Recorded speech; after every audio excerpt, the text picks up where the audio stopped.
In the pantheon of MMA legends, few clashes resonate with the same intensity and drama as the first meeting between Jon Jones and Daniel Cormier at UFC 182. It was not just a fight, but the inevitable collision of wills, styles, and, above all, two personalities forged in opposing destinies. A rivalry that transcended the octagon, fueled by visceral hatred and a relentless quest for validation. In January 2015, Las Vegas would not just be the stage for a sporting event. It would be the arena where the destinies of two of the greatest athletes of all time would collide in a clash that would shape their legacies forever. It was the promise of an epic, the physical manifestation of an animosity that had simmered and bubbled, awaiting its brutal climax.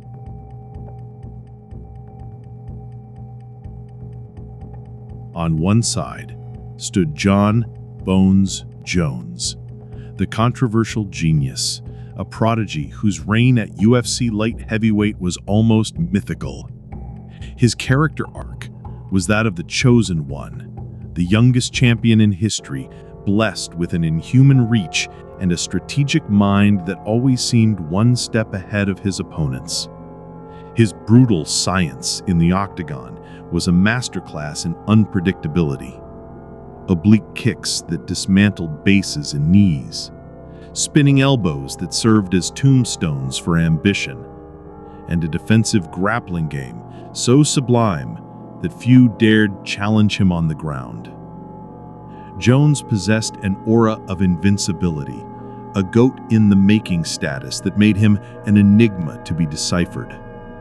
Charismatic, and at times arrogantly confident, he embraced the role of bad boy, adding layers of complexity to his reign. His motivation, beyond victory, seemed to be the assertion of an unquestionable superiority, an innate right to the throne. Contrasting this almost ethereal figure, Daniel DC Cormier was the embodiment of unshakable strength, the Olympian who had climbed mountains of adversity to reach the top.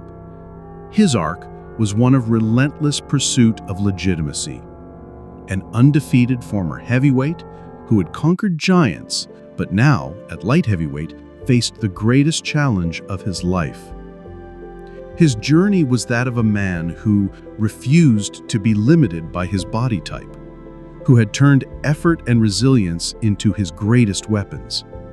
In the octagon, DC was suffocating pressure, elite wrestling with explosive takedowns and a clinch that ground opponents to the ground, culminating in dirty boxing and ground and pound that felt like sledgehammers delivered with controlled fury.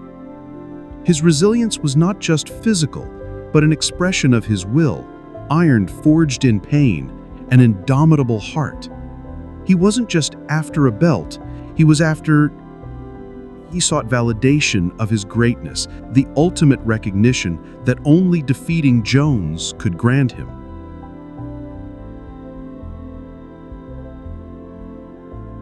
The rivalry between Jones and Cormier was not an artificial construct. It was a seismic clash of personalities, a clash of egos that quickly boiled over into visceral hatred. The first sparks came from subtle taunts, with Cormier questioning Jones's legitimacy as champion, insinuating that he had yet to face an elite wrestler like himself. Jones' ever so arrogant response only fanned the flames. But the public escalation was what turned this animosity into an all-out war. The infamous Media Day Brawl at UFC 178, where the press conference became a battleground, was the point of no return. In the blink of an eye, sparks turned into flames as bodies collided in a shove that reverberated around the world, collapsing the stage and revealing the rawness of the antipathy. The tension was palpable, the breakdown of decorum shocking. The image of the two on the ground, separated by security, would be a symbol of the genuine animosity that consumed them. But it was during the off-air SportsCenter interview that the true face of the hatred emerged. Without the official cameras, the threats and blatant disrespect between the two men exposed an enmity so deep that it scared even veteran media insiders. "I would kill you," Jones muttered.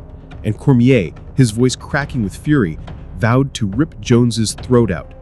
The animosity was now a visceral, personal hatred that transcended the gloves and the octagon. The postponement of the UFC 178 fight to 182 due to Jones's injury only served to further foment the anger and anticipation. Each day of waiting added to the psychological pressure that was bearing down on both men. The narrative was clear: the undefeated but controversial champion versus the exemplary but deeply envious athlete. It was the classic battle between raw talent and hard work, between arrogance and humility that had morphed into something much darker, a reckoning that cried out for confrontation.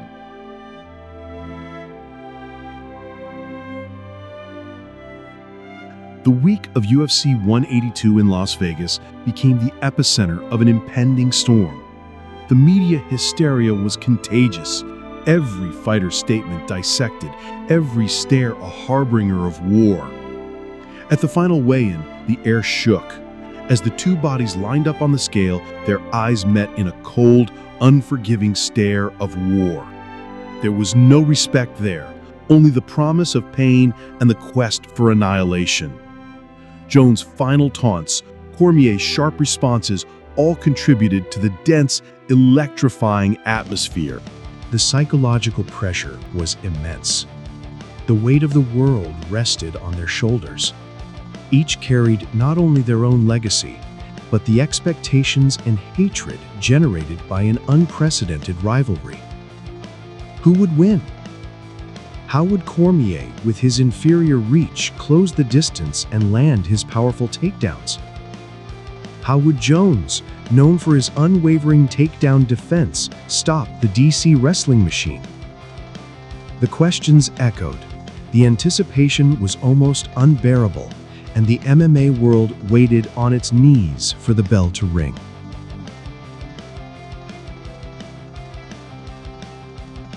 Finally, the octagon door closed, sealing the fate of both warriors. The previously deafening silence of the crowd was broken by the gong, a sound that announced the beginning of a war without quarter. The battle had begun. Jon Jones's strategy was a study in spatial mastery. He began the brutal ballet using his wingspan as a lethal weapon, whipping front and oblique kicks into Cormier's legs, aiming to undermine his base and prevent his advance. His jabs and elbows were deadly arcs, keeping DC at bay, denying him the vital space for his pressure game. Jones's tactical intelligence was evident in every move, calibrating the distance to avoid being reached while imposing his will. Daniel Cormier, for his part, embraced his identity. His strategy was one of relentless pressure, a stubborn and unwavering advance.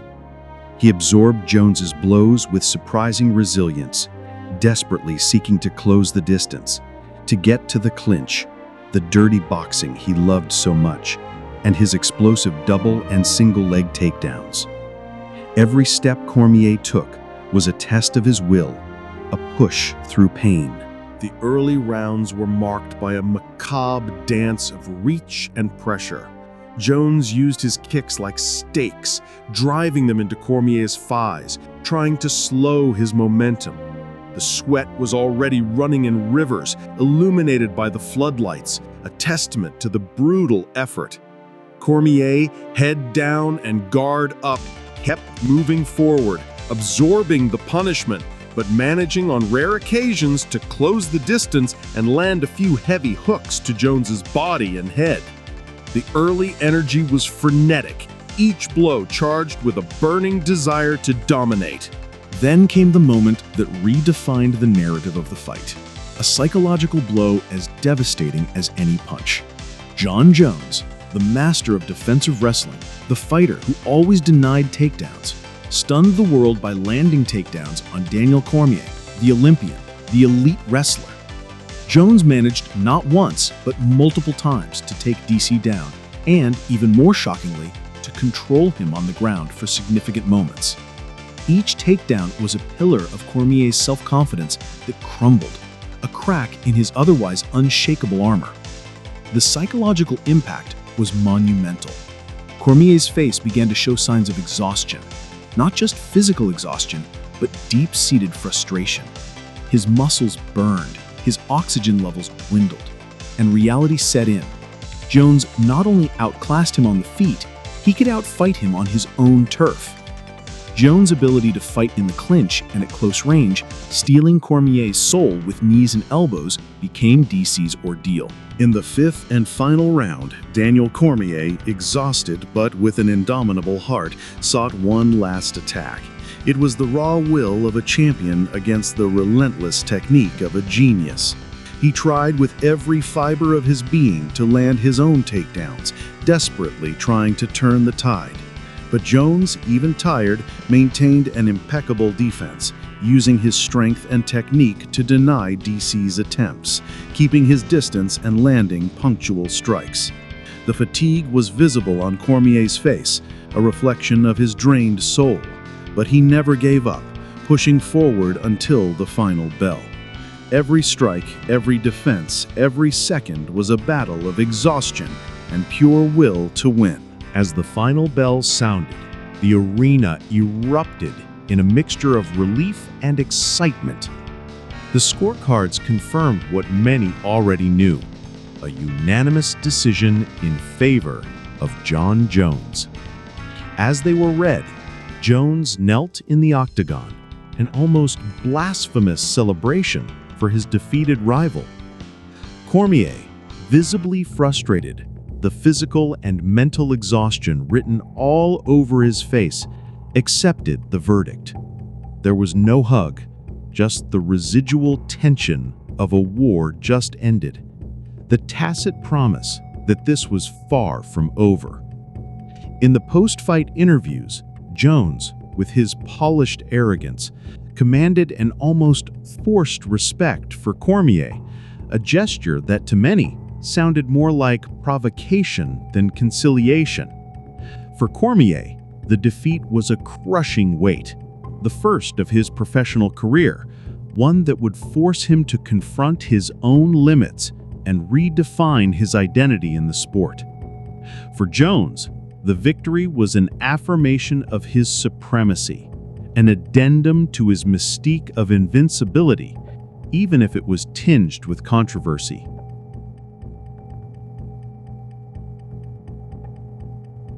The first fight between Jon Jones and Daniel Cormier solidified Jones's status as the GOAT of the era, a champion who not only dominated, but could adapt and overcome any adversity, expanding his game to defeat an Olympic wrestler on his own turf.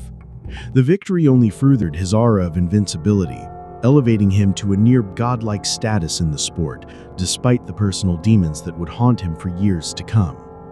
He proved that even in the face of the most intense rivalry, he could maintain a cool head and flawless execution. For Daniel Cormier, the defeat was a baptism of fire. It was the toughest lesson of his career, but also the one that would forge him for a future of glory. He did not give up. This painful loss fueled him to reinvent himself, become light heavyweight champion after Jones stripped him of the belt, and later climbed to the top of the heavyweight division, achieving double champion status. Cormier's journey was a story of resilience and redemption, of a champion who refused to be defined by a single loss, who turned the bitterness of defeat into fuel for greatness. For the UFC and MMA as a whole, the fight was a milestone in terms of pay-per-view and public interest, proving the power of genuine, intense rivalries. It was an instant classic, a fight that would be revisited and debated for years, studied for its brutality, strategy, and the raw emotions that permeated it. The first fight between Jon Jones and Daniel Cormier at UFC 182 transcended the sport. It was an epic clash of two titans, a brutal ballet of technique and resilience, and the culmination of two characters' journeys that were inextricably intertwined. Every strike, every takedown, every moment of exhaustion in the octagon carried the weight of years of preparation, a rivalry that became personal, and an insatiable desire to prove oneself the best. More than just a result, UFC 182 left us with a narrative rich in emotion, strategy, and the undeniable rawness of combat. A vivid reminder that in sport, the line between glory and defeat is blurred, but the legacy forged in adversity endures, echoing through time. The symphony of chaos and legacy of Jones and Cormier would continue to resonate, awaiting the next act of one of the greatest sagas in MMA history, a promise that the fury had not yet been extinguished.